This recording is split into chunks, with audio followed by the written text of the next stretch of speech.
Bago tayo magumpisa mga chong, pakilike muna na tong video dahil malaking tulong na iyan sa ating munting channel. Ulit ang resident import ng Barangay Ginebra San Miguel na si Justin Brownlee ay nananahimik na ngayon sa Estados Unidos matapos ang kanyang failed doping test sa nakarang Asian Games sa Hangzhou, China. Kaya naman maraming fans ang nag-aabang kung kailan talaga ito maglalaro sa Barangay Ginebra. Well, ayon pa sa mga insiders, mapapaaga raw ang balik na ito si Justin Brownlee sa Ginebra kung saan ang estimated timeline ay sa susunod na buwan. Pero hindi pa garantiyan na maglalaro ito hanggang wala pa ring hatol o wala pang hatol na ibinababa ang FIBA. Well, sa pambalita punta naman tayo sa point guard ng Northport.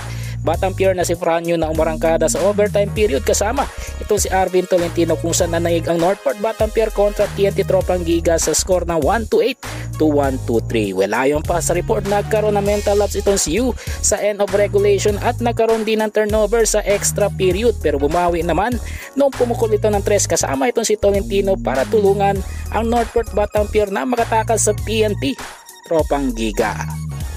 Ang muli sa ating balita mga chong, patungkol naman sa centric forward na Magnolia na si Calvin Abueva na mag-a-absent na muna sa kanyang kupunan. Well, ayon pa sa report, nagkaroon ng calf injury itong si Abueva kaya mapipilitan ng forward na umabsent na muna ng ilang games ngayong import-laden conference. Dagdag pa sa report, hindi ito ang kauna-unahang calf injury ni Calvin Abueva dahil noong PBA 46 season sa Governor's Cup ay nagkaroon din ito ng kaparehong injury. Hindi naman nagmamadali ang Magnolia para pabalikin itong si Calvin Abueva. Well mga chong, nandito na lang ang ating balitang PBA at syempre huwag kalimutan mag-subscribe at i-like itong video bilang pagsuporta. So this is Channel B. Once again, I'm out.